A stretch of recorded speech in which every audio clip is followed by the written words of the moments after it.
Империя Пицца тамактануучу жайлары кайрадан ишин баштады. Бул тууралуу журналисттерге Бишкек шаардык санитардык эпидемиологиялык көзөмөл борборунун жетекчиси Кубан Кундашев билдирди. Анын айтымында азырынча менюдан япон ашканасы менен балыктан жасалган тамактарды алып салышкан. Тармак биздин бардык тапшырмаларды аткарып, дезинфекциялоо иштерин жүргүздү. Жаңы продукцияларды сатып алды. Алар бизге эч нерсе тоскоол болгон жок. Анализ сальмонеллозду тастыктады. Дүйшөмбү күнү дагы даяр продукциядан үлгүлөрдү алабыз, деди ал. Ал мындан тышкары ууланган продукциянын партиясы Кыргызстанга кандайча келип түшкөнүн аныктоо үчүн укук коргоо органдары иликтөө иштерин улантаарын, жеткирүүчүнү издей турганын кошумчалады. Буга чейин 23 октябрь жана 24 октябрда 12 адам, 25 октябрда баш аягы 118 адам ооруканага түшкөнү, алар Империя Пицца тамактануучу жайдын роллдорун жешкенин айтышкан.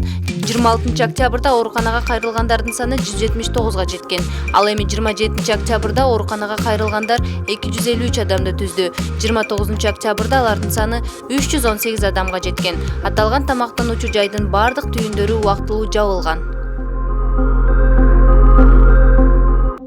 Президент Садыр Жапаров 1-2 ноябрда Британиянын Глазго шаарында БУнун климаттын өзгөрүшүнө арналган конференциясына катышат жана дүйнөлүк лидерлердин саммитинде кайрылуу жасайт.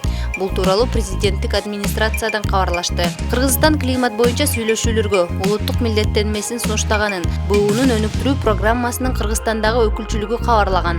Глазгодо 31 октябрдан 12 ноябрга чейин өтө турган БУнун конференциясы климат боюнча эң масштабдуу иш-чара болуп саналат. 2015 жылы БУнун Париж келишимин 195 мамлекет кабыл алган. Эң жогору дегенде индустриалдык доорго чейинкиден же 1880-1899 жылдардагы орточо көрсөткүчтөн 2 градустан ашырбоо үчүн аракеттерди көрүшү керек.